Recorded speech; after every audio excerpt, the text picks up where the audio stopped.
할렐루야. 하나님께 예배드리러 나오신 우리 귀한 성도님들을 환영하고 축복합니다. 오늘은 어버이 주일이죠. 우리 어버이 되신 하나님 아버지의 크신 사랑과 은혜가 예배하는 우리 모든 성도님들에게 그리고 가정 위에 충만하시기를 소망합니다. 이 시간 하나님께 사도신경으로 우리의 믿음을 고백하겠습니다.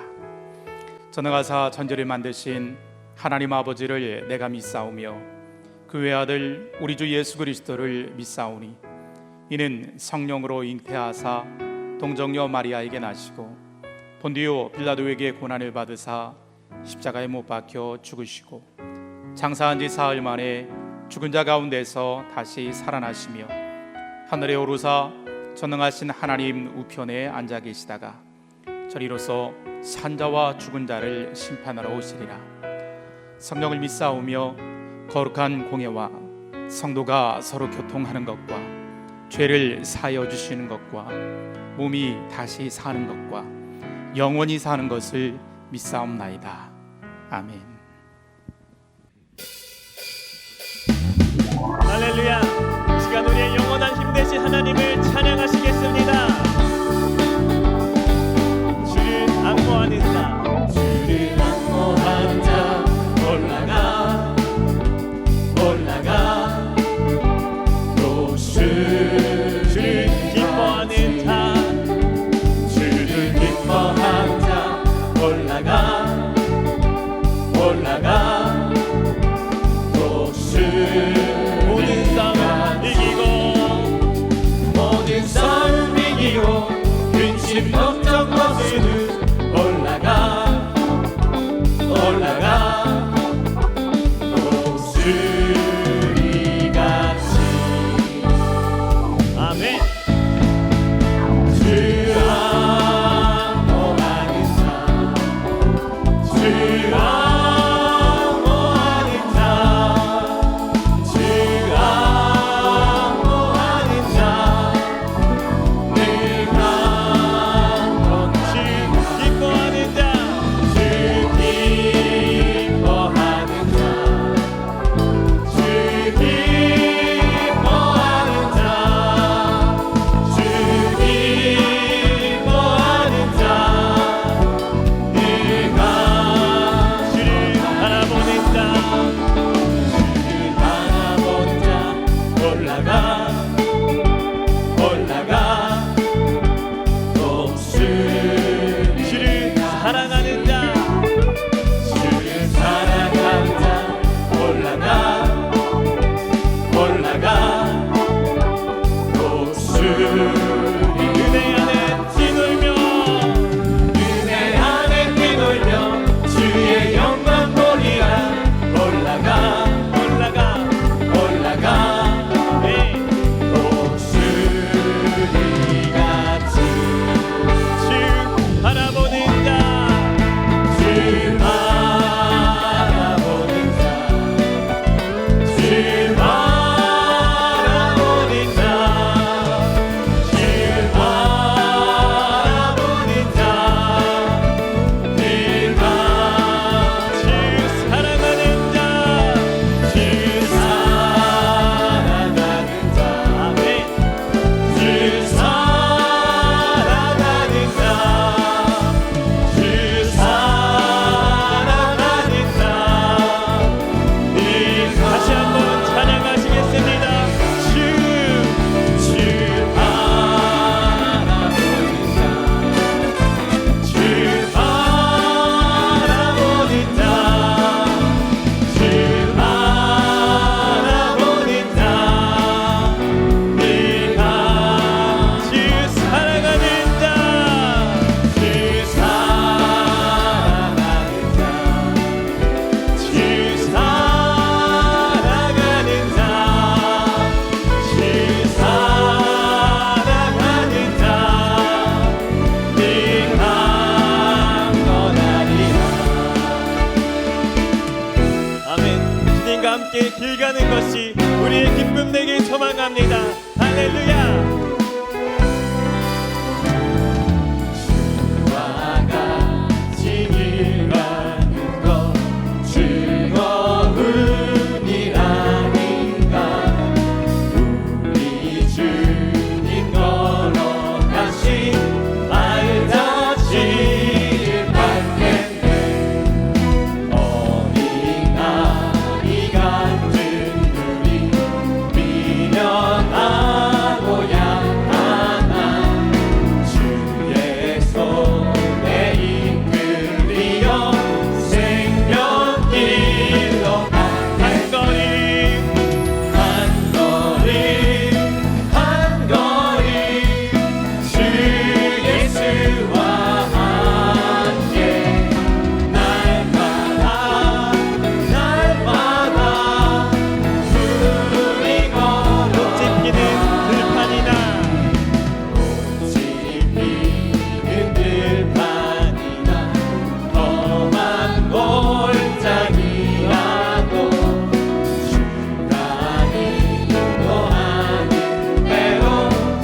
올라 들려 올라갈 때까지 주와 같이 아멘. 한 걸음 한 걸음 한 걸음 주 예수와 함께 날마다 날마다 우리 한 걸음 또 한 걸음 한 걸음 한 걸음 주 예수와 함께 날마다 날마다 우리 걸어가리. 할렐루야. 언제나 우리와 함께 하시는 하나님을 찬양합니다. 할렐루야.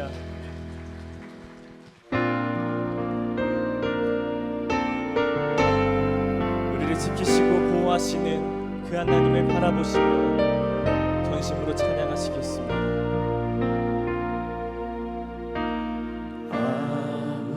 아무것도 두려워 말라. 주 나의 하나님이 지켜주시네. 놀라지 마라.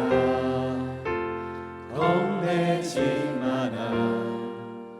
주님 나를 지켜주시네.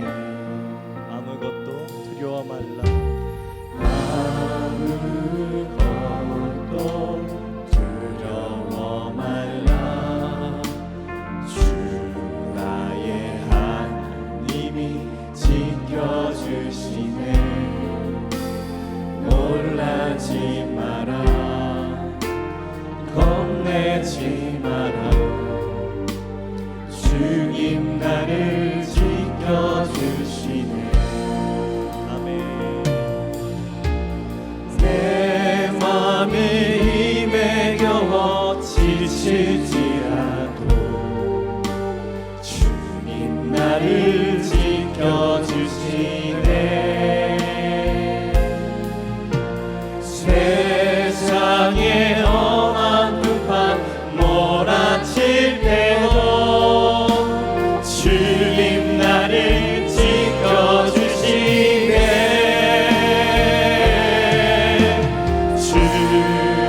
주님은 나의 산성, 주님은 나의 요새, 주님은 나의 소망, 나의 힘이 되신 여호와. 아무것도 두려워 말라.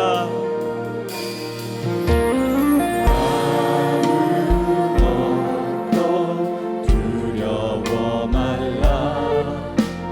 주 나의 하나님이 지켜주시네.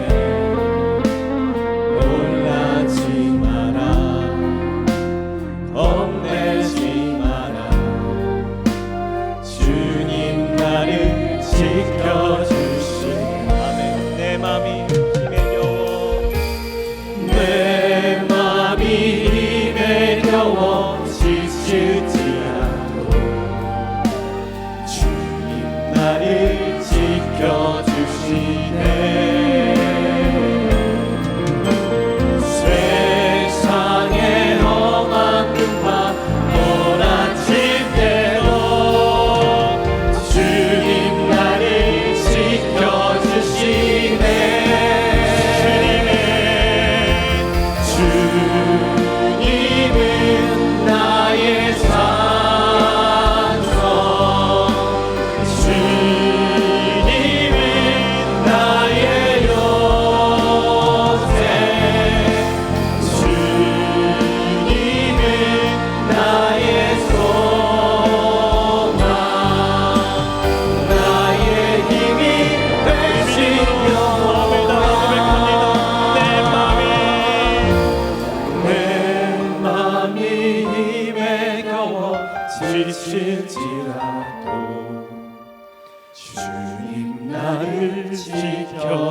되시네. 세상의 험한 굴과 모락실 베어 주님 나를 지켜주시네.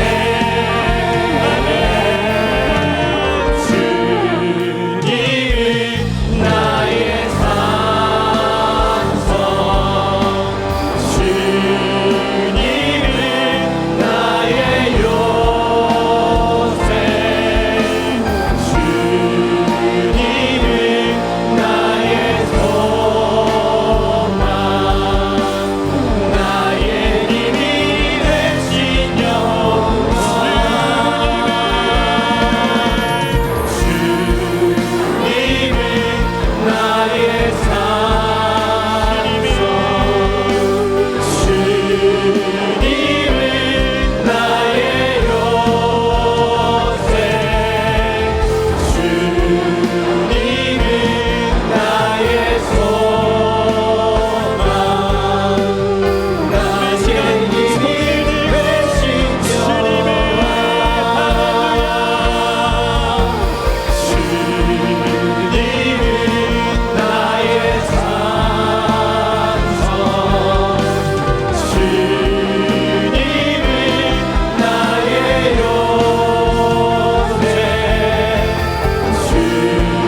주님은 나의 소망, 나의 힘이 되신 여호와. 아멘. 이 시간 기도하기 소망합니다. 하나님께서 우리의 힘이 되십니다. 하나님께서 우리의 보호자이십니다. 아버지 되신 하나님, 이 시간 한량없는 은혜를 우리 가운데에 부어 주시옵소서. 주님의 이름을 크게 한번 부르짖고 합심해서 기도하시겠습니다. 주여.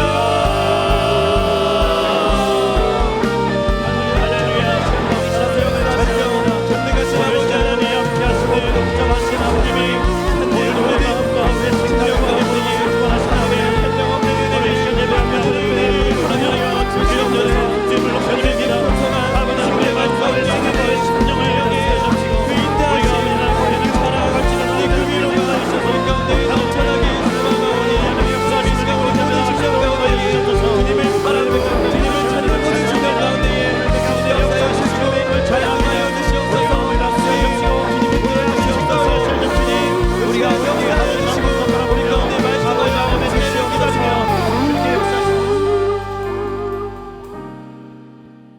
감사하신 하나님, 요즘 들어서 아침에 눈을 뜨면 확인하는 습관이 한 가지 생겼습니다. 뉴스를 틀어서 오늘은 확진자가 몇 명이 발생했나를 확인하곤 했습니다. 감사하게도 이제는 이런 습관이 점점 없어집니다. 이런 현상은 제 개인의 습관이 아니라 우리 교우들도 같은 현상이라 믿고 싶은 심정입니다.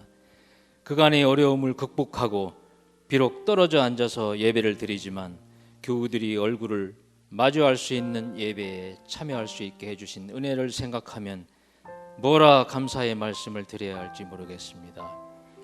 대형 사건으로 많은 고통과 불편을 겪었으나 그러나 산불이 지나가면 시커먼 잿더미만 보이지만 일정 시간이 지나고 때가 오면 초록색 새싹이 산불 전보다 더 틈실하게 올라오는 생명력을 주신 것처럼 우리나라가 하나님께서 허락하신 연단을 통해서 우리가 더 정금같이 순수해지고 목자만 따르는 양같이 되어서 이제는 우리가 예루살렘으로 들어가는 직가로 들어섰음을 확신하고 앞만 보고 직진하는 성광교회 성도로 삼아 주시옵소서.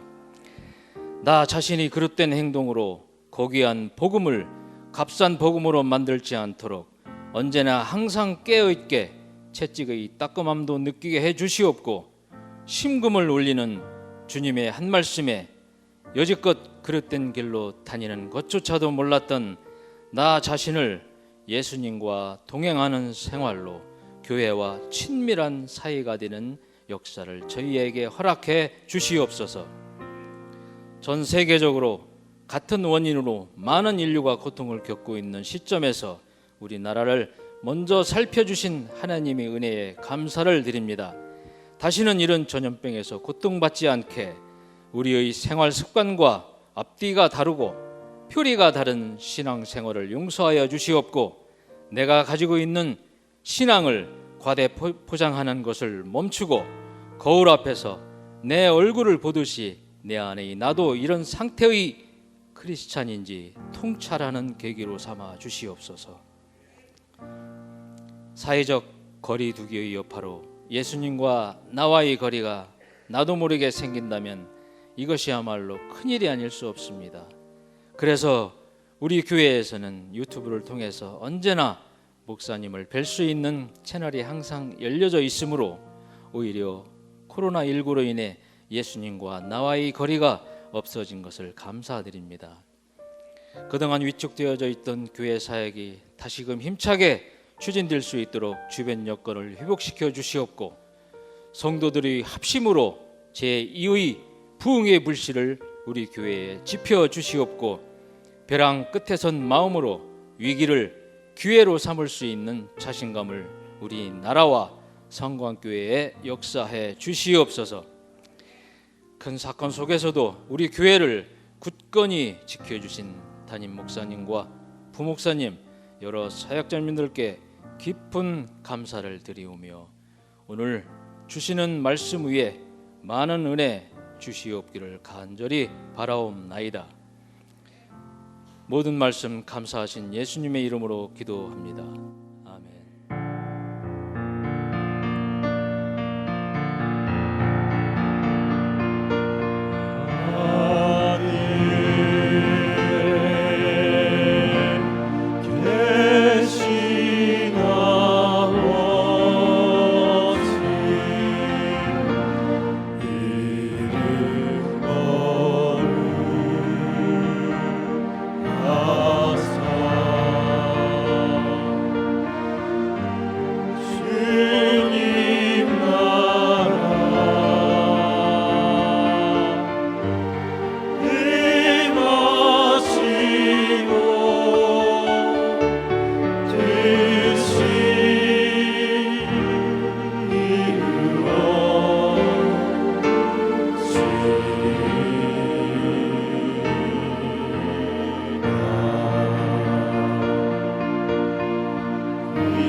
아빠, 저를 키워주셔서 감사해요. 사랑해요.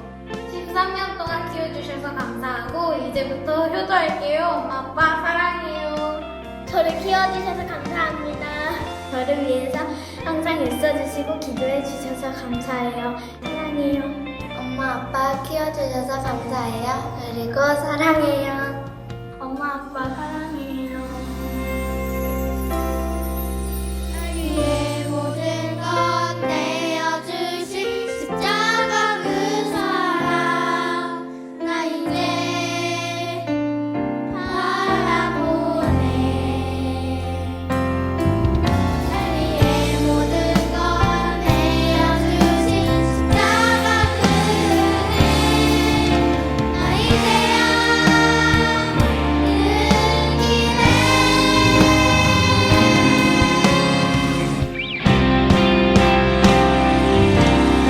어머니의 거친 손을 통해 십자가고 박힌 주님을 보내. 아버지의 거친 나를 통해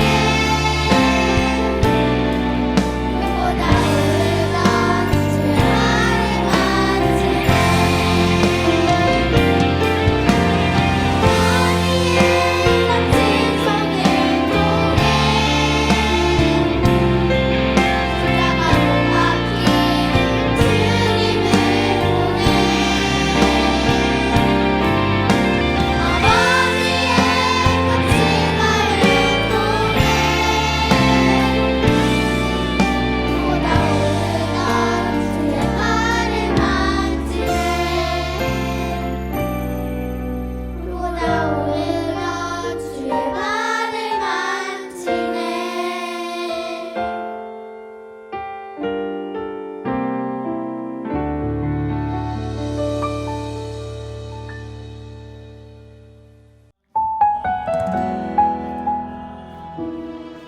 예배 드리니까 너무너무 좋았습니다. 또 이렇게 감사함이 넘치고 예배 드림이 기쁨입니다라는 이 찬양의 고백이 그대로 우리한테 올라오는 것을 느낄 수 있었습니다. 무엇보다 교회에서 나와서 다른 성도님들과 함께 찬양할 수 있다는 것이 제게 큰 감격이었습니다. 사막에서 오아시스를 만난 것처럼 갈증이 해소되고 너무 마음의 후축함을 느꼈습니다.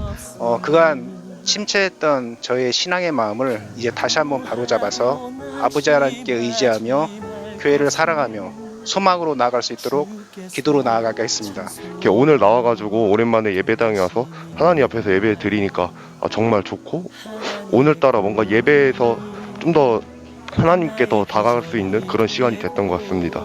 네. 예수님의 성품이 나의 신앙의 본질을 추구하는 성광교회 주일 예배를 들으시는 여러분들을 환영하고 축복합니다. 오늘은 다시 십자가 앞으로 나아가는 예배로 드립니다. 코로나19로부터 성도님들의 안전을 지키며 사회적 거리두기를 준수하고 예배하기 위해 각 예배마다 인원을 조정합니다. 예배 시간은 1부 8시 30분, 2부 10시 30분, 3부 12시 30분입니다. 예배 들으실 수 있는 시간을 선택하신 후에 각 예배 담당 사역자에게 신청해 주시기 바랍니다. 자녀 세대를 위한 예배는 사랑하는 우리 자녀들의 건강을 지키기 위해 코로나19가 조금 더 진정될 때까지 온라인 예배로 드립니다. 자녀 세대가 온라인 예배를 잘 드릴 수 있도록 부모님들의 관심과 지도를 부탁드립니다. 제66회 남부연회가 5월 12일 화요일부터 13일 수요일까지 힐탑교회에서 열립니다. 개회 예배는 12일 화요일 오후 2시이며 특별히 13일 수요일 오전 10시에 우리 교회 송선규 전도사님이 목사 안수를 받습니다. 목사 안수를 받는 송선규 전도사님을 위해 기도해 주시기 바랍니다.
하나님은 누구에게나 에너지를 제한되게 주시기 때문에 이 제한된 에너지를 가지고 더 의미 있는 목표, 가치 있는 목표, 주님이 기뻐하시는 일을 향하여 목표점을 설정해야 합니다.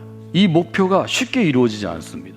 즉 우리가 하나님의 일 가운데 쓰임 받으면, 선한 일을 하려고 하면, 거룩한 일을 하려고 하면 방해가 많고 브레이크가 많이 걸립니다. 그래서 이 표대를 향해서 나아갈 때 또 하나의 에너지를 충전하는 법칙이 있어야 하는데요, 그것은 하나님을 바라보는 것입니다. 여호와를 앙망하는 이에게 새로운 힘을 주십니다. 이 하나님께서 주신 에너지가 가장 귀한 에너지이고, 예배가 바로 여호와를 앙망하는 최고의 시간입니다. 성령교회 믿음의 공동체가, 은혜가 풍성한 공동체가 되기를 원합니다. 오늘 우리에게 주시는 하나님의 말씀은 전도서 3장 11절에서 13절 말씀입니다. 하나님은 모든 것이 제때에 알맞게 일어나도록 만드셨다. 더욱이 하나님은 사람들에게 과거와 미래를 생각하는 감각을 주셨다. 그러나 사람은 하나님이 하신 일을 처음부터 끝까지 다 깨닫지는 못하게 하셨다. 이제 나는 깨닫는다. 기쁘게 사는 것, 살면서 좋은 일을 하는 것, 사람에게 이보다 더 좋은 것이 무엇이랴. 사람이 먹을 수 있고 마실 수 있고 하는 일에 만족을 누릴 수 있다면 이것이야말로 하나님이 주신 은총이다. 오늘 이 말씀에 많은 은혜 받으시기 바랍니다.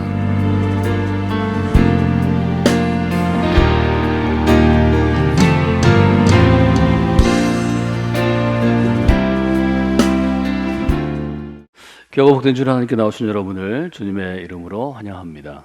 또 함께 온라인으로 예배하는 모든 성도들에게 하나님의 귀한 은총이 5월 둘째 주일, 부모님 주일 맞이했는데요, 5월 둘째 주일 맞이해서 여러분이 함께 하시기를 주님의 이름으로 축원해 드립니다.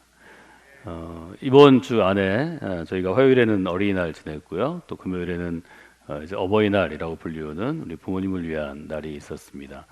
교회력으로는 지난주에 어린이 주일이었고, 이번 주가 저희 부모님 주일인데, 어제 토요일에 비가 좀 계속해서 내렸는데요, 우리 어린아이들이 2달 만에 교회 부모님들이 이제 차로 아이들을 데리고 와서 드라이브 스루 방식으로 어린이날 축제를 함께 했습니다.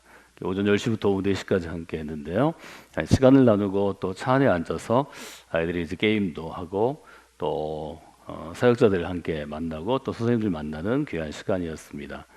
수고하신 모든 분들에게 감사드리고, 또 우리 어린아이들 또 다음에 청소년들이 이런 프로그램 할 때 여러분들이 함께 하셔서 교회에서 저희가 다시 매주일 정기적으로 예배 드릴 때까지 아이들이 신앙생활 안에 잘 설 수 있도록 그렇게 여러분들이 하시면 좋겠습니다.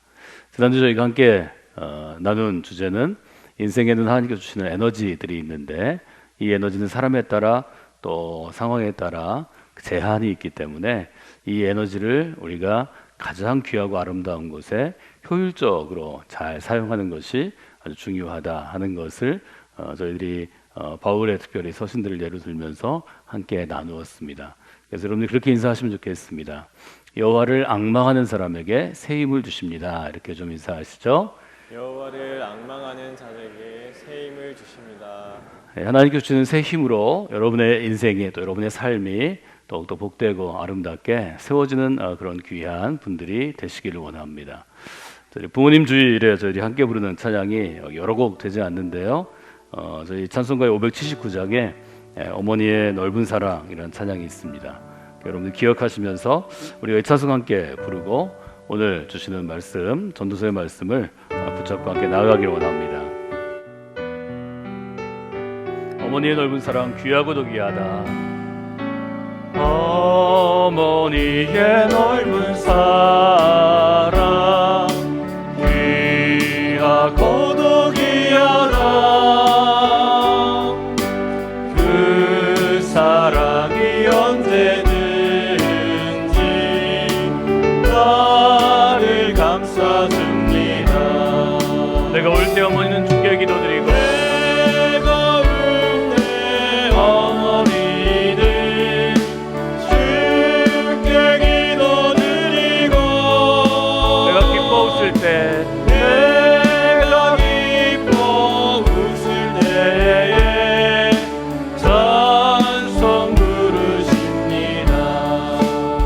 손을 아버지로 바꿔 부르죠. 아버지의 넓은 사랑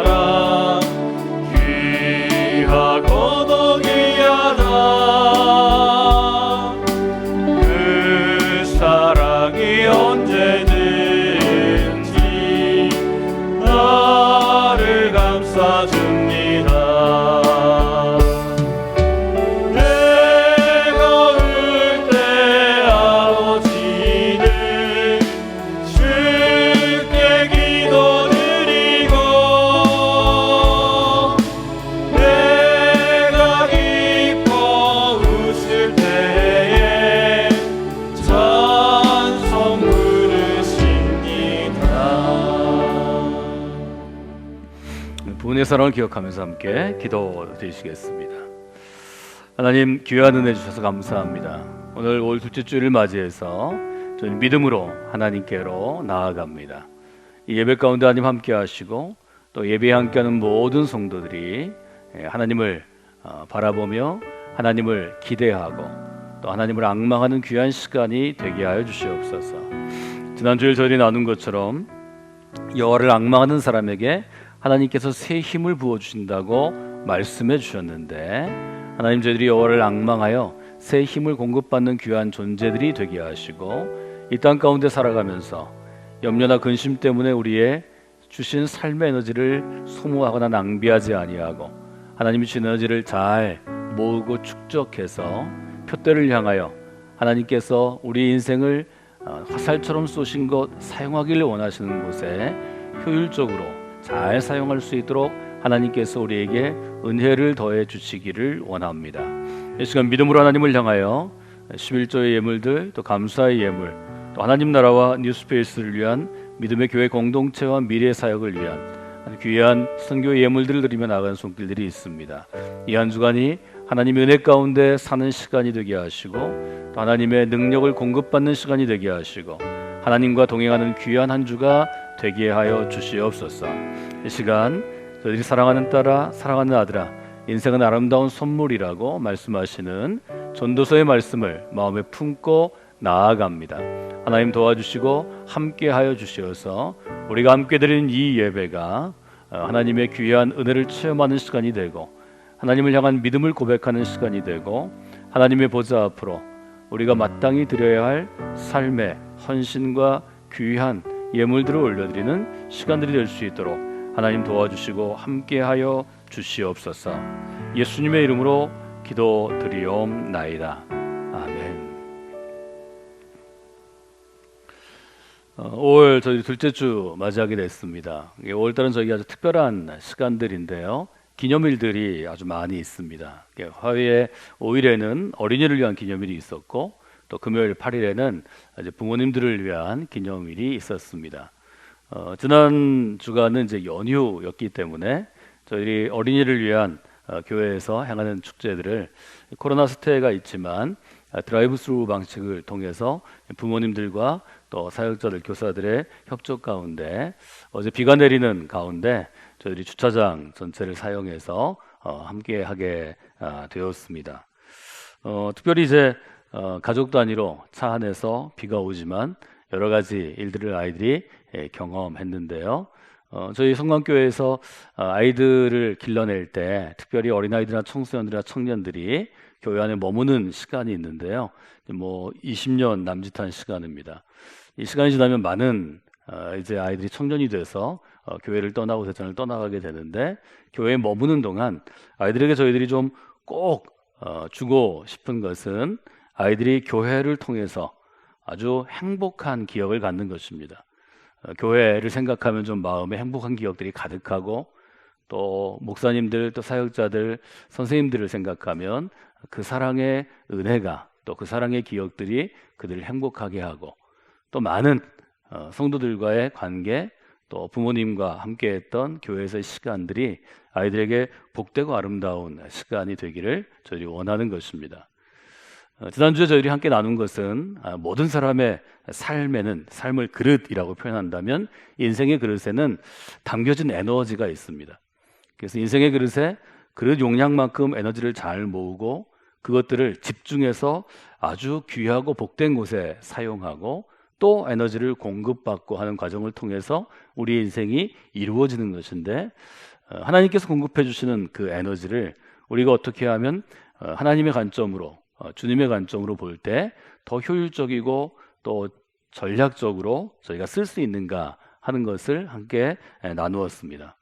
그래서 그 관점에서 우리가 그리스도인을 규정해 본다면, 그리스도인이란 매일 하나님께서 새로운 힘을 공급해 주시는 존재입니다. 우리가 그리스도인을 여러 관점으로 정의할 수 있겠지만, 그리스도인은 결국 이 땅을 살아가는 에너지를 누구로부터 공급받는가 하면 하나님으로부터 공급받는 것입니다. 하나님이 그 에너지를 공급해 주시고 그 에너지를 통해서 자기의 인생을 살아가려고 계속해서 노력하는 것이 그리스도인이라고 볼 수 있습니다. 그래서 우리가 이사야서를 함께 봤는데요, 여호와를 앙망하는 사람은 새 힘을 얻게 될 것입니다. 아주 분명하게 이사야서가 그렇게 우리에게 얘기하죠. 그래서 여러분들이 여러분의 자녀들을 위해서 기도할 때, 하나님, 이 귀한 딸이, 이 귀한 아들이 오늘 하루 하나님께서 공급해 주시는 새로운 힘으로 아주 복되고 아름다운 인생을 살아가기를 원합니다. 이렇게 여러분들이 매일 기도하시고 믿음으로 자녀를 축복하는 그런 부모들이 되어주시기를 주님의 이름으로 축원해 드립니다. 여러분, 한 사람 한 사람을 위해도 마찬가지죠. 우리가 이제 일정한 나이가 돼서 가정을 갖고 또 자녀들이 출생하고 또 우리가 부모가 되는데요, 우리가 부모가 됐을 때에도 하나님께서 제 삶 가운데 하나님께서 디자인하시고 또 하나님께서 만드신 이 가정 가운데 부모의 역할을 잘 감당할 수 있도록 새 힘 주시기를 원합니다. 여러분이 그렇게 기도할 때 하나님께서 여러분 한 사람 한 사람의 삶 가운데 좋은 부모가 될 수 있는 힘과 지혜를 허락해 주시리라 믿습니다.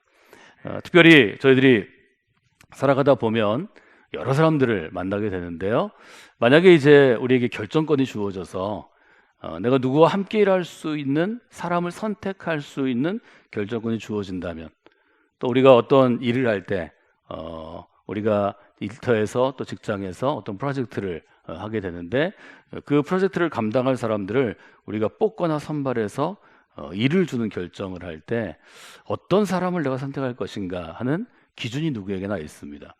여러 기준을 가질 수 있는데요, 저는 몇 가지 기준 중에서 첫 번째는 좀 그리스도인으로서 신뢰할 수 있는 인격과 삶이 있는 사람과 함께 일하는 것이 큰 기쁨이고 또 그렇게 되기를 늘 기대하고 기도합니다. 좀 신뢰할 수 있는 사람과 일하는 것. 또 하나는 자기에게 주어진 일 혹은 자기의 인생을 좀 아주 긍정적이고 자신감 있게 살아가는 사람들이 있습니다. 말하자면 에너지가 좀 넘치는 사람들. 그래서 어떤 일을 주었을 때 그 일을 자신감 있게 감당할 수 있는 사람들과 함께 일하는 것이 제게는 큰 기쁨입니다. 근데 한국 사회에서 자라는 많은 분들이 자기 일에 성실한 사람은 많은데 어떤 일을 할 때 좀 아주 품이 있는 자신감을 갖고 있는 사람은 찾아볼 때 아주 그렇게 풍성하지 않다 하는 생각들을 많이 하게 됩니다. 좀 자신감이 없고 좀 주눅 들어 있는 사람들이 많이 있습니다. 자신감은 어디서부터 나오는 것인가?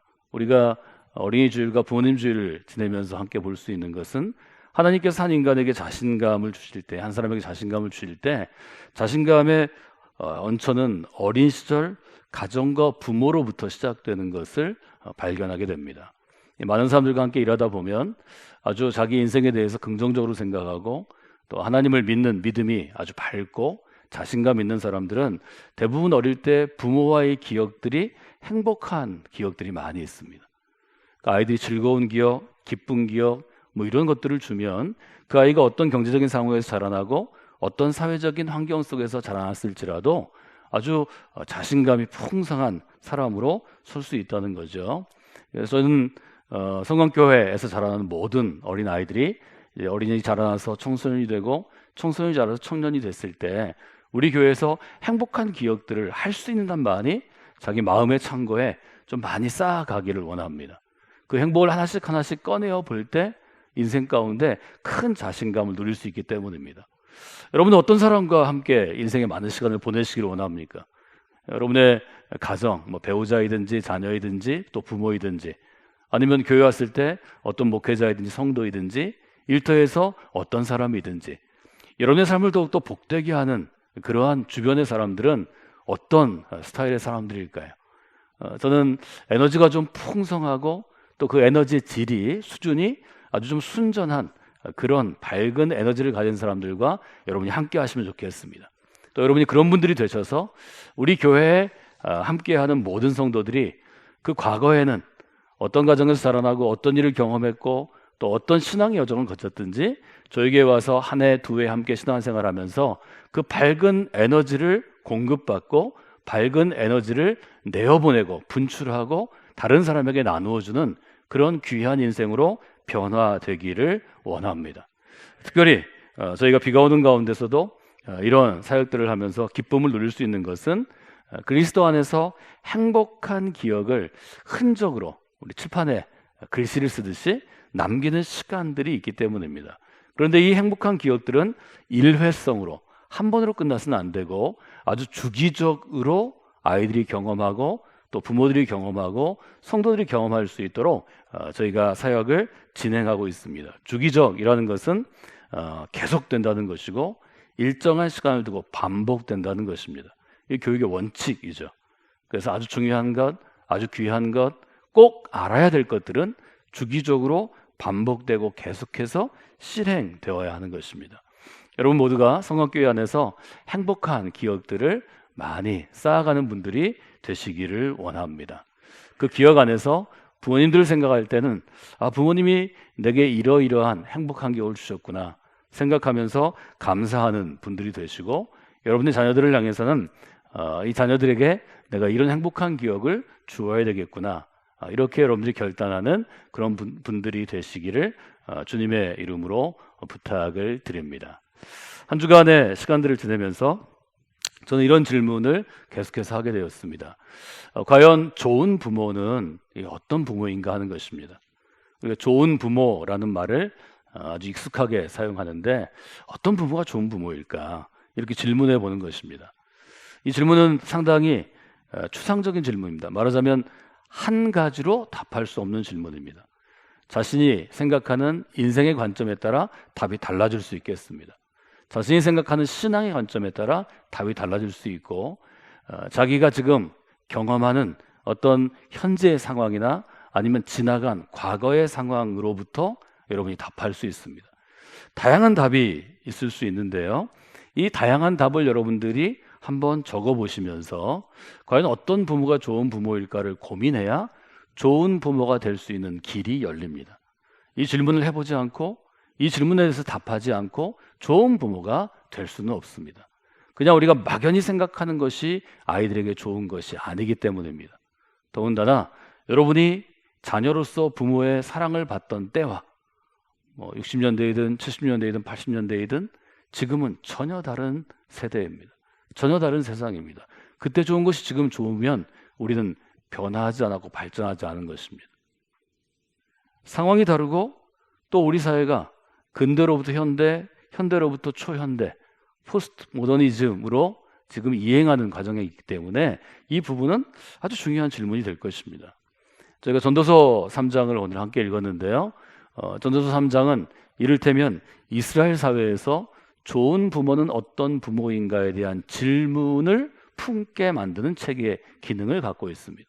전도서는 말하자면 이스라엘에서 부모 세대가 경험한 것들 중에 좋은 것을 어떻게 자녀들에게 전해줄 것인가를 고민하는 마음으로 쓰여졌고 묶여졌기 때문에 과연 이스라엘 사회에서 좋은 부모는 어떤 부모인가 하는 질문을 할 수 있습니다. 비슷한 식의 잠언인데요.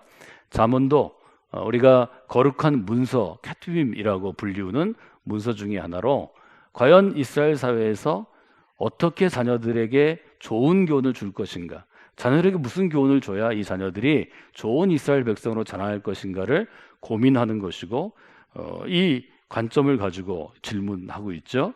그런데 이 잠언의 관점과 전도서의 관점이 조금씩 다른 것을 우리가 볼 수 있습니다. 우리가 좋은 부모가 어떤 부모인가를 질문하기 위해서는 한 사람의 인생으로서 세상을 살아가면서 나는 무엇을 가장 중요하게 여기는가, 일종의 가치관의 문제를 물어야 합니다. 사람은 자기가 중요하게 여기는 것을 자기의 자녀들에게 전하고 싶어 하기 때문입니다. 부모가 자녀에게 일정한 양육과 훈육을 할 때에는 내가 중요하게 생각하는 것을 우리의 자녀들도 중요하게 여기기를 바랍니다. 그것은 자녀가 부모에게 있어서는 소중한 존재이기 때문입니다. 우리 흔히 사랑한다 이렇게 표현하는데요. 사랑보다 더 좋은 표현은 하나님께서 모든 부모에게 자녀를 아주 특별하게 생각하는 마음을 주십니다. 그래서 자녀가 너무 소중하기 때문에 좋은 부모는 자기 인생에서 제일 소중한 것을 자녀에게 주려고 합니다. 이것이 부모가 갖고 있는 특성이죠. 전도서 3장에 이 질문을 한번 대입해 보면 좋을 것 같습니다. 여러분이 성경을 읽으실 때 예를 들어 전도서를 읽는다 그러면 제가 성서대학에서 말씀드린 것처럼 전체로는 책 전체의 주제, 책 전체의 구조에 대해서 좀 알아야 된다 말씀을 드렸습니다. 첫 번째로는 책 전체를 파악하는 것이고, 두 번째는 전도서 3장 예를 들어서 1절부터 시작해서 15절까지가 이어져 있는 것인데 우리가 이것을 단락이라고 부릅니다. 한 단락, 한 문장이 아니고요. 성경을 읽을 때는 이렇게 10절에서 한 20절 가까운 한 단락의 소주제를 잘 봐야 합니다. 우리가 이제 큐티식의 또 아주 큐티를 일종의 안내하는 책자들을 볼 때 좋은 점도 있지만 반드시 경계해야 될 점은 성경은 읽다가 내 마음에 드는 한두 절, 두세 줄의 문장을 찝어내서 참 내가 은혜를 받았다 이렇게 표현하기는 어렵습니다. 그것은 대부분 잘못된 이해가 되기 쉽습니다. 말하자면 미스언더스탠딩이 되기 쉽다고 제가 말씀을 드렸습니다. 그래서 어떻게든 은혜를 받으면 되지 이런 태도는 지성적이지 않은 것입니다. 지성적이라는 것은 원래 성경의 이 부분이 우리에게 주고자 하는 교훈을 찾아가는 과정입니다. 그 과정을 성실하게 논리적으로 내가 할 수 있는 현재의 지식을 사용하면 지성적인 그리스도인이 되는 것입니다. 지성적이지 않다는 것은 뭘 지성하거나 반지성적이라는 것은 그 과정을 다 없애버리고 내가 원하는 대로 이해하는 것입니다. 아니 내가 원하는 대로 은혜 받으면 되지, 내 관점이 중요하지, 난 이걸로 충분히 신앙생활 할 수 있어? 이것은 현대사회는 어울리지 않는 것입니다. 여러분들 한번 좀 인사하실까요? 참 지성적이십니다. 이렇게 인사할까요? 누가 저한테 지성적인 그리스도인이라고 그랬는데 너무 화가 나시나요? 막 짜증이 나시나요? 아니요, 그런 사람 없어요. 우리나라 사회가 충분히 교육을 받은 사람들이 많이 있고 우리가 얘기한 대로 높은 교육, 아주 높은 단계의 교육은 주로 고등학교 이상, 대학교 이상의 교육입니다. 그분들이 주류를 이루는 세대로 이미 바뀌었어요. 이미 바뀌었기 때문에 지성적이지 않다는 말을 들을 때 짜증이 나는 것이지 지성적이다 그러는데 짜증이 나는 사람은 없습니다. 지성적이라는 것은 뭘 얘기하나요? 지성적이라는 것은 내가 믿는 것을 이해하면서 믿는 것입니다. 내가 믿는 것을 설명할 수 있으면서 믿는 것입니다. 우리가 많은 사람들이 높은 교육 수준에 이르지 않았을 때는 이것이 어려운 과제였습니다. 근데 지금은 우리나라는 대학 진학률이 세계 최고입니다. 고등학교를 졸업한 사람들이 선진국이라고 부르는 미국이나 유럽도 50%에서 60% 내외가 대학에 진학합니다. 우리나라의 대학 진학률은 90%입니다. 한국은 높은 학구열을 갖고 있는데요. 그러나 학교의 과정을 필요하고 졸업장을 갖고 있다고 지성적이라는 것은 아닙니다. 지성적인 것은 오늘 하루의 삶에서 내가 생각하는 것, 결정하는 것, 다른 사람을 만나서 이야기하는 것들에 녹아 있어야 합니다. 삶의 에너지가 똑같은 거죠. 제가 신앙인이 품격 있는 신앙인이 되는 게 중요하다 계속해서 말씀드리는데요. 신앙인의 품격을 가르는 것 중에 가장 중요한 것이 지성적인 신앙을 가지려고 노력하는 것입니다. 전도서 3장을 보시면 1절로부터 15절 크게 보면 마지막 절까지 앞에 제목이 붙어 있습니다. 어떤 소제목이 붙어 있냐면 모든 일에 때가 있다라는 제목이 붙어 있습니다. 전도서 3장은 세상을 살아가면서 가장 중요한 것이 무엇이냐라는 질문에 대해서 이렇게 대답합니다. 때가 중요하다는 것입니다. 전도서 3장 1절에 이렇게 되어 있죠. 범사에 모든 일에 기한이 있고 만사에 모든 일에 때가 있습니다. 두 단어가 사용되는데요. 기한이라는 단어와 때라는 단어가 사용됩니다. 그 다음에 2절부터 8절까지에는 때에 대해서 이렇게 얘기하죠. 같이 한번 읽어볼까요? 날 때가 있고 죽을 때가 있으며, 심을 때가 있고 심은 것들을 뽑을 때가 있으며, 죽일 때가 있고 치료할 때가 있으며, 헐 때가 있고 세울 때가 있으며, 울 때가 있고 웃을 때가 있으며, 슬퍼할 때가 있고 춤출 때가 있으며, 돌을 던져버릴 때가 있고 돌을 거둘 때가 있으며, 안을 때가 있고 않는 일을 멀리할 때가 있으며, 찾을 때가 있고 잃을 때가 있으며, 지킬 때가 있고 버릴 때가 있으며, 찢을 때가 있고 꿰맬 때가 있으며, 잠잠할 때가 있고 말할 때가 있으며, 사랑할 때가 있고 미워할 때가 있으며, 전쟁할 때가 있고 평화할 때가 있느니라. 때에 대해서 하나하나 하는데 운율을 맞춰서 얘기하죠.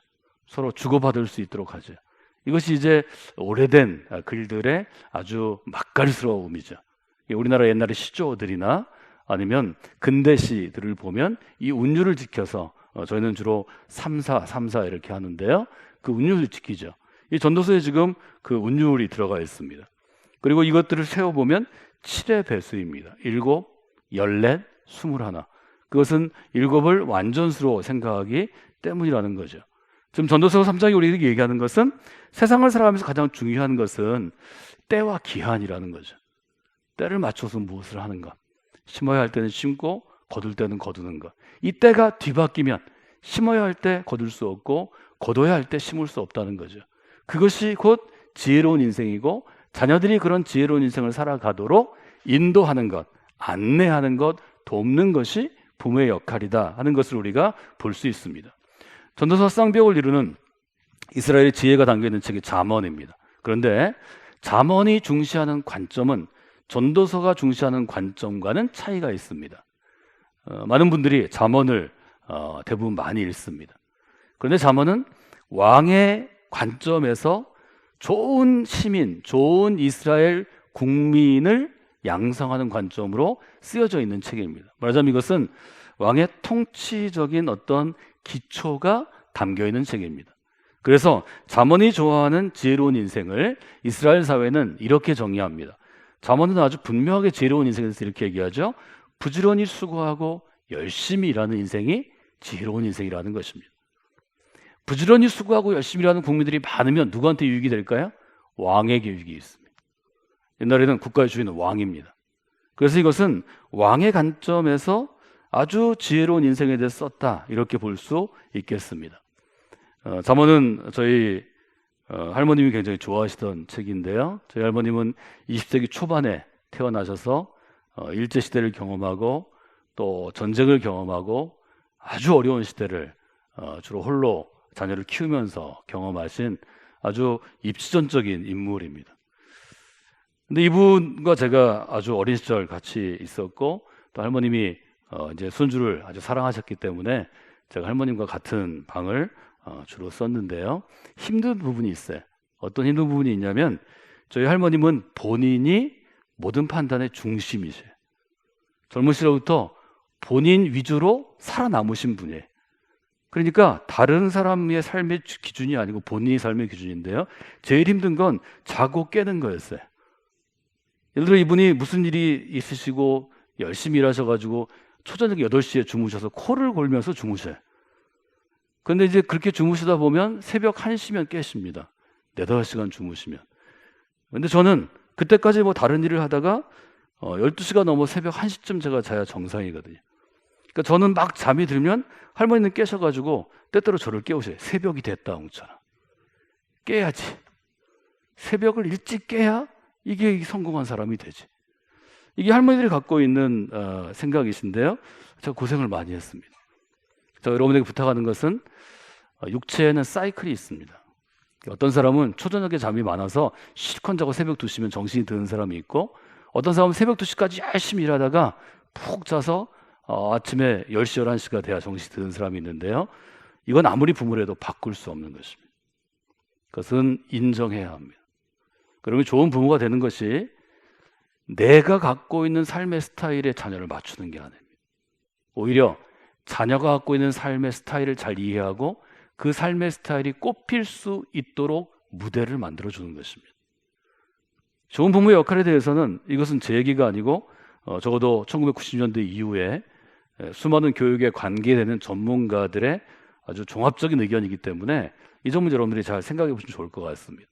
저희 할머님이 주로 인용하시던 게 잠언인데요. 잠언 24장에 보면 이런 말이 있죠. 좀 더 자자, 좀 더 졸자, 손을 모으고 좀 더 누워있자 하니 빈궁은 강도같이 오고 곤핍은 군사같이 이르리라. 제가 지금 얘기하는 잠언의 관점이 잘 들어있습니다. 잠을 줄여서라도 부지런히 수고하고 부지런히 공부하고 열심히 일하면 성공한 인생, 복된 인생이 열린다는 것입니다. 그래서 잠언이 제시하는 지혜로운 인생은 무슨 일이든 열심히 하는 것입니다. 그래서 우리가 잠언을 교훈으로 한 문장으로 묶자면 하나님을 경외하고 부지런히 살고 성실하게 살면 복 있는 삶, 풍요한 삶을 누린다는 것입니다. 일정 부분 맞습니다. 이것이 근대 이전의 삶에는 맞는 것입니다. 많은 시간을 일해서 그 일한 결과를 갖는 것, 이게 근대 이전입니다. 현대 이후는 아닙니다. 지금은 열심히만 일한다고 잘 살 수 있는 세상이 아닙니다. 의미 있고 가치 있는 일을 열심히 해야 합니다. 전도서는요, 똑같은 시대에 비슷한 관점에서 비슷한 상황이 있지만 견해가 전혀 다릅니다. 전도서는 이렇게 얘기하는 거죠. 부지런하게만 일한다고, 열심히 노력만 한다고 성공이 보장되는 것은 아니라는 것입니다. 모든 일에는 다 때가 있고 세상에서 일어나는 일마다 알맞은 때가 있기 때문에 알맞은 때 해야 할 일을 그때 부지런히 해야, 그래야 복 있는 삶을 살 수 있다는 것입니다. 잠언이 좀 더 보편적인 교훈이라면 전도서는 보편적이보다는 보다 전문적인 교훈입니다. 말하자면 전도서는 여러분이 아시는 것처럼 오랫동안 지혜자의 관점에서 세상의 모든 일을 해본 사람이 자녀들에게 주는 교훈의 형식으로 잘 쓰여져 있습니다. 일반적인 교훈이 아니고 일반적인 원칙이 아니고 특별히 어떤 일을 재능을 가지고 전문적인 것을 가지고 일을 감당하고 하나님의 은혜와 인도하심에 민감한 사람에게 아주 중요한 교훈이 될 수 있다는 것을 여러분이 보실 수 있습니다. 잠언이 일반적인 삶에 대한 교훈이라면 전도서는 잠언 플러스 더 지혜롭게 살아가기라고 저는 그렇게 정의를 하면 좋을 것 같습니다. 여기 전도서 3장 1절에 기한이라는 단어가 있고 때라는 단어가 있는데요. 기한은 계절을 의미하는 것입니다. 봄이 가면 여름이 오고 여름이 가면 가을이 오고 가을이 가면 겨울이 오는 것처럼 적어도 일정 기간 순서를 정해서 우리에게 다가오는 것입니다. 이제 한국은 전 세계에서 코로나라는 질병, 감염력, 그러니까 전염성이 강한 질병 가운데서도 지난주에 국민들이 좋아하는 야구와 축구가 다 일종의 개막전을 했습니다. 시즌이라고 부르는데요. 이 계절은 영어로 쓸 때는 시즌이라고 부릅니다. 예를 들면 야구는 매년 3월부터 9월 포스트 시즌까지 하면 한국 시리가 10월까지 있기 때문에 3월부터 10월까지가 시즌입니다. 지금 이제 시즌이 좀 늦게 시작되었죠. 이 때라는 것은 무엇인가 하면 정해진 계절, 정해진 시간이 아니고 알맞은 때를 의미합니다. 바로 그때입니다. 무엇인가를 해야 할 때, 심어야 할 때, 웃어야 할 때, 울어야 할 때, 서로 안아야 할 때, 서로 미워해야 할 때, 뭐 이런 때가 맞는다는 거죠. 그래서 영어로는 대부분 타임이라고 쓰이지만 우리가 쓰는 흔한 용어 중에 영어가 우리 사회에서 쉽게 쓰여지는 말 중에 타이밍이라는 말이 있습니다. 타이밍이 맞아야 돼. 적합한 시간이 돼야 돼. 하는 것과 같죠. 흘러가는 그냥 시간대로 순서대로 흘러가는 시간이 아니라 특정한 시간, 특별한 의미가 있는 시간, 바로 그 일을 해야 하는 시간, 바로 그 시간이라는 거죠. 그래서 전도서가 말하고자 하는 것은 사람이 정할 수 있는 때가 있고 사람이 정할 수 없는 때가 있다는 것입니다. 지난주에 저희들이 다룬 주제는 어떤 것이었는가 하면 인생은 하나님이 우리에게 주신 아주 귀한 선물인데 그중에 특별히 믿음은 우리가 원해서 우리가 돈으로 산 것이 아니고 값을 주고 산 것이 아니고 하나님이 주신 선물이라는 주제를 다뤘습니다. 그래서 저는 세상에는 돈으로 살 수 있는 것과 살 수 없는 것이 분명히 있고 이것을 신앙적으로 그리스도의 관점에서 잘 분별해내는 것이 아주 지혜로운 신앙인이 가져야 될 관점이라고 말씀을 드렸습니다. 오늘은 제가 여러분에게 사람이 정할 수 있는 때가 있고 정할 수 없는 때가 있는데 이 때를 지혜롭게 분별하는 것이 지혜로운 그리스도인이 반드시 배우거나 익히거나 훈련해야 할 삶의 원칙이라는 것입니다. 내가 정하는 때가 있고 하나님이 정하시는 때가 있습니다. 하나님이 정하셔야 될 때를 내가 정하고 그 일을 한다고 절대로 잘 될 리가 없습니다. 이 점을 여러분들이 분별하시는 것이 중요하다는 거죠. 특별히 신앙이란 사람이 정하는 때가 아니라 하나님이 정하시는 때를 기다리기도 하는 것이고 바라보기도 하는 것이고 분별하기도 하는 것입니다. 여러분이 이런 인생을 살아가다 보면 자녀에게 과연 어떤 유산을 물려줘야 할지를 잘 생각하실 수 있을 것입니다. 때를 아는 지혜를 물려주시는 지혜로운 부모가 되시기를 원합니다. 사람은 어떤 존재인가요? 사람은 자기가 인생의 주인공이라고 생각합니다. 내가 만든 무대에서 내가 주인공으로 내가 주인공이 받는 인기와 명예와 부유함을 누리고자 합니다. 그런데 전도서는 아니라는 거죠. 인생의 무대를 만드는 건 내가 아니라 하나님이 나를 이 땅 가운데 보내실 때 하나님이 나를 위해 무대를 만들어 주신다는 거죠. 우리들은 그 만드신 하나님의 무대 가운데 어떤 역할을 가지고 캐스팅이 된 일종의 배역, 배우, 뭐 여러분 주인공을 좋아하시니까 주인공이라고 이해하면 좋다는 거죠. 다시 정리하면 그리스도인들은 세상이라는 무대 가운데 하나님의 손에 선택되어 붙잡혀서 주인공으로 살아가게 되는 하나님의 작품이라는 거죠. 이것이 만약에 자녀를 기르는 부모가 갖고 있는 세상을 바라보는 퍼스펙티브라면 자녀에게 좋은 선물을 주는 부모가 될 수 있습니다. 자녀는 어린 시절 부모의 보호와 사랑 가운데 양육될 때는 부모만큼만 바라볼 수 있습니다. 부모만큼만 말할 수 있습니다. 부모의 수준만큼만 느낄 수 있습니다. 그래서 우리가 부모의 영향력, 부모의 교육을 얘기하는 것뿐입니다. 그것을 지나가면 부모의 그릇을 넘게 되면 그때부터는 자기 노력이 중요합니다. 우리가 그리스도인의 관점, 기독교적인 세계관을 중시하는 것이 그것 때문입니다. 아주 성경은 분명하게 우리에게 바울의 표현을 하면 육의 사람, 세상에 속한 사람이 아니라 영의 사람, 하늘에 속한 사람으로 살아가라고 도전하는 책입니다. 이것은 부모가 영의 사람으로 살아보기 전에는 절대로 알려줄 수 없는 세계입니다. 그래서 저는 여러분에게 성숙한 그리스도인으로 먼저 성장하시고 성장하시면서 보고 듣고 깨닫는 것들을 삶의 퍼스펙티브를 자녀들에게 전해주는 부모가 되라고 도전하는 것입니다. 쉽지 않죠. 자녀를 낳고 기르는 것이 주로 20대 30대인데 그때는 인생의 퍼스펙티브가 열릴 때가 아닙니다. 적어도 50무렵은 넘어야 뭐 동양에서 공자가 얘기했던 아니면 서양의 소크라티스나 아리스토텔레스나 플라톤이 얘기했던 인생이 50, 60 돼야 철인, 지혜를 갖게 되는 것인데 쉽지 않죠. 그러나 믿음은 그것을 가능케 합니다. 전도서 3장 11절에 보면 믿음은 내가 완전히 보지 않아도 내가 완전히 그릴 수 없어도 내가 완전히 깨닫지 못해도 믿음으로 하나님의 나라를 받아들일 수 있다고 우리에게 도전하는 것입니다. 전도서 3장 11절은 이렇게 도전합니다. 하나님이 모든 것을 지으시되 때를 따라 아름답게 하셨고 사람들에게는 영원을 사모하는 마음을 주셨느니라. 하나님이 뭘 주셨어요? 영원을 사모하는 마음을 주셨어요. 여기 주셨느니라는 이미 주신 것입니다. 완료형입니다.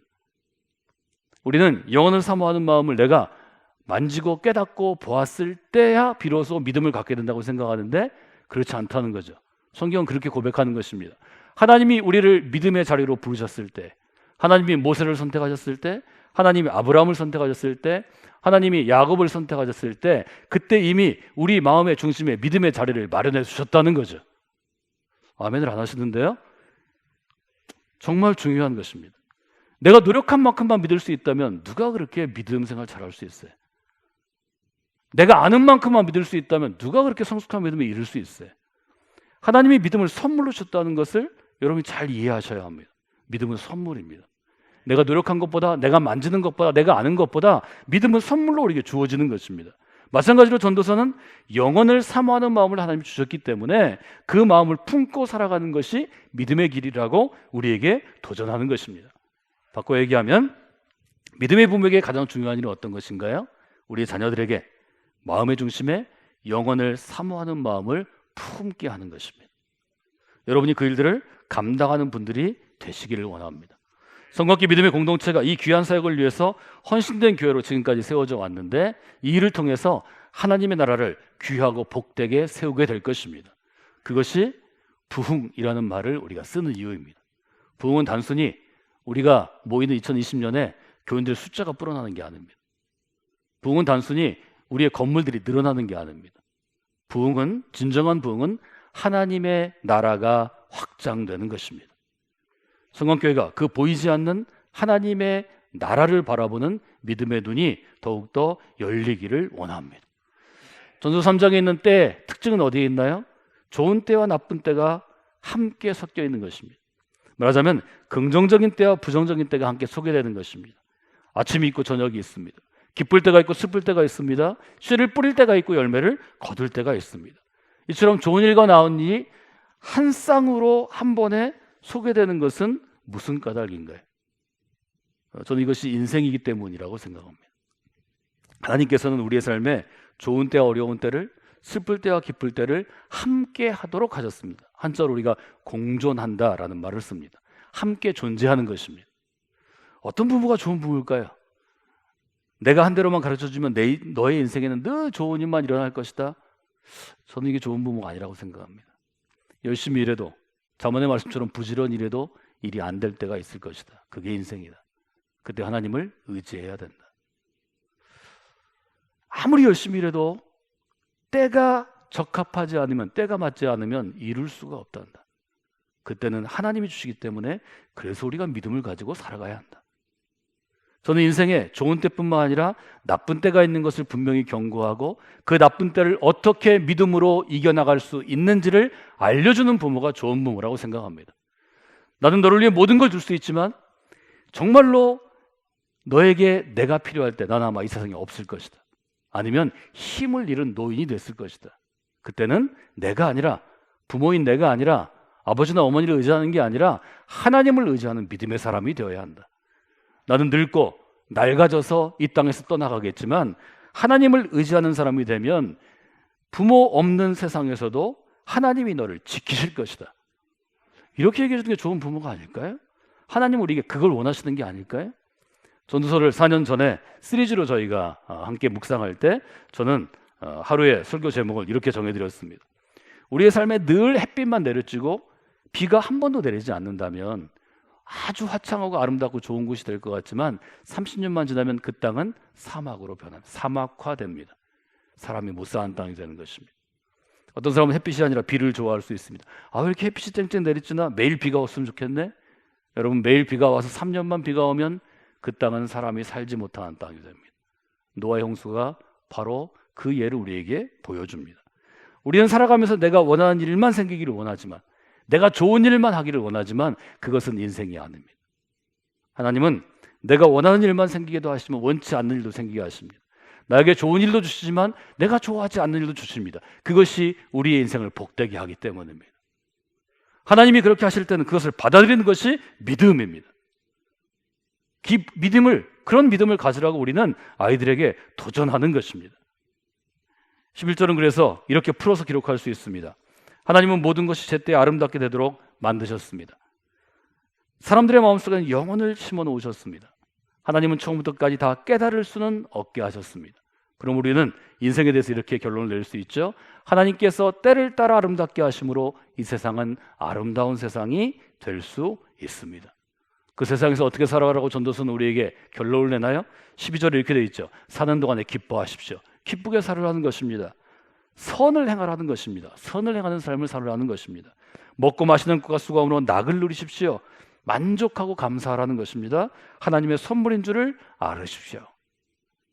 결론적으로 얘기하면 우리가 좋은 때와 나쁜 때, 부정적인 때와 긍정적인 때가 함께 오는 인생을 믿음으로 살아가는 것은 기쁘게 살려고 노력할 때 하나님께서 은혜를 주십니다. 선하게 살려고 노력할 때 하나님께서 은혜를 주십니다. 날마다 살아가면서 만족함으로 감사할 때 하나님 은혜를 주십니다. 이것을 우리가 볼 수 있다는 거죠. 이런 삶을 자녀들에게 소개하는 것이 믿음의 부모, 믿음으로 좋은 부모가 해야 될 일이라는 거죠. 저는 오늘 부모가 자녀에게 줄 수 있는 선물에 대해서 말씀을 나누고 있습니다. 인생은 어떤 것입니까? 인생을 어떻게 부모가 정의하냐가 자녀의 삶을 좌우합니다. 적어도 저는 한 50년은 좌우한다고 생각합니다. 아무리 유능하고 똑똑한 사람도 부모가 정해주는 그 인생의 정의에서 벗어나는 게 쉽지 않습니다. 늦으면 아마 60년이 지나고도 헤어나지 못할 것입니다. 오랫동안 한국 사람들은 인생은 고해와 같다는 종교적인 견해를 갖고 있습니다. 고해는 뭔가요? 끝이 없이 괴로운 세상입니다. 괴로움이 바다처럼 물려와서 끝이 없는 괴로움이 인생에 있다는 것입니다. 얼마나 부정적인가요? 얼마나 염세적으로 바뀌나요? 얼마나 허무주의자가 될까요? 인생은 고해와 같다고 생각하던 정말 그 시대의 천재들이 자살을 택한 것을 아시나요? 그들에게는 인생을 살아갈 용기가 사라졌기 때문입니다. 성경은 그렇게 얘기하지 않습니다. 성경은 인생이 하나님의 선물이라고 선언합니다. 하나님이 너에게 선물을 주셨단다. 이 선물은 하나님이 너에게 만들어주신 무대란다.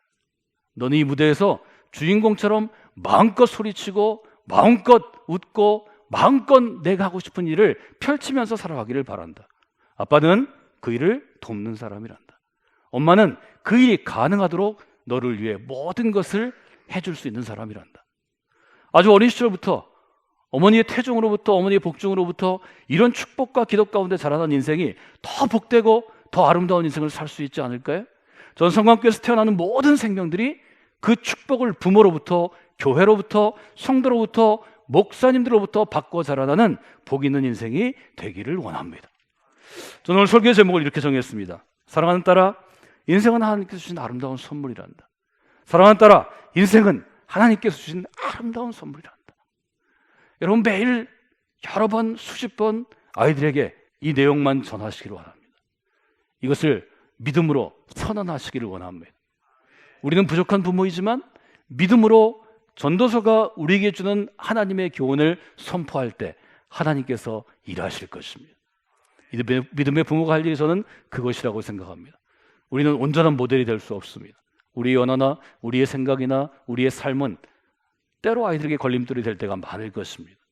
그러나 하나님께서는 우리가 믿음으로 아이들에게 하나님이 우리에게 주신 인생의 선물을 전할 때 반드시 역사하십니다.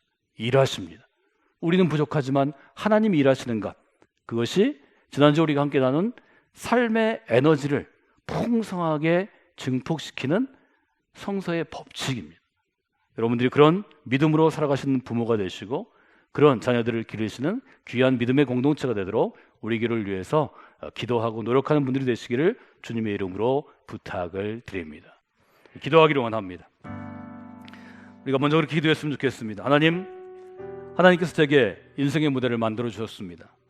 저를 주인공으로 캐스팅하시고 제가 마음껏 살아갈 수 있도록 무대를 주신 것 감사를 드립니다. 제가 이것들을 잘 향유하기를 원합니다. 기쁘게 받아들이기를 원합니다. 감사하며 살아가기를 원합니다. 그래야 우리에게 주신 사랑하는 자녀, 사랑하는 딸에게, 사랑하는 아들에게 이 인생은 하나님께서 너에게 주신 멋진 선물이라고 분명하게 전할 수 있는 믿음의 부모가 되게 하여 주시옵소서. 성령께서 모든 어린아이들과 청소년과 청년들이 이 축복과 기대를 매일 들으며 자라나도록 인도하여 주시옵소서. 우리 주님의 이름을 한번 부르고 기도하며 나아갑니다. 주여, 하나님의 하나님의 선물이 하나님 도와주시길 원합니다.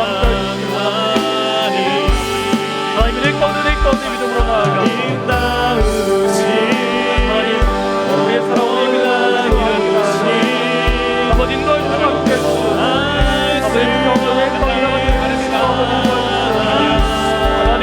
하나님 도와주시길 원합니다.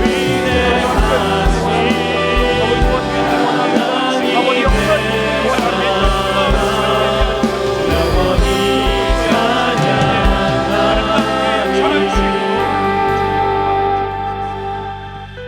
하나님 인생은 하나님께서 우리에게 주신 선물이라고 도전하는 전도서의 교훈 앞에 저희들이 무릎을 꿇습니다. 하나님 도와주셔서 우리에게 주신 인생의 선물, 저희들이 하나님이 펼쳐주신 이 세상의 무대 가운데 마음껏 누리고 향유하고 기쁘게 받아들이고 만족하며 살아가도록 우리에게 믿음 주시기를 원합니다.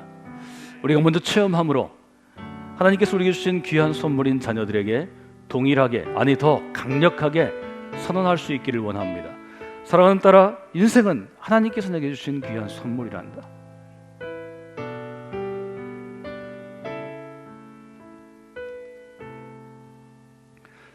하나님 도와주시길 원합니다. 21세기에 살아가는 귀한 아이들에게 이들에게 펼쳐지는 인생이 하나님의 선물임을 깨닫는 자리가 성광교회 믿음의 공동체가 되기를 원합니다. 인생의 선물을 펼쳐보는 자리가 이 자리가 되기를 원합니다.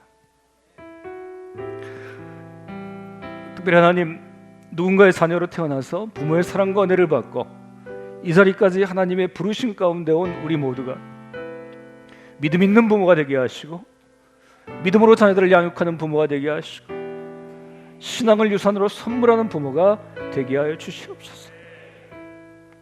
성광교회가 이 일을 잘 감당할 수 있기를 원합니다. 지금도 잘 감당해 나가는 이 일들이 매년 하나님의 은혜 가운데 더 복되고 아름다운 열매들을 맺을 수 있기를 원합니다. 하나님 도와주시옵소서. 하나님 함께하여 주시옵소서. 이제는 우리를 사랑하시는 예수 그리스도의 은혜와 하나님의 사랑하심과 성령께서 우리에게 베풀어 주시는 은총과 교통하심과 감동이 우리 위해서 자라나는 귀한 어린아이들, 청소년들, 청년들 위해 믿음으로 이들을 양육하는 믿음의 부모들 위해 지금부터 영원까지 함께하옵시기를 간절히 축원하옵나이다.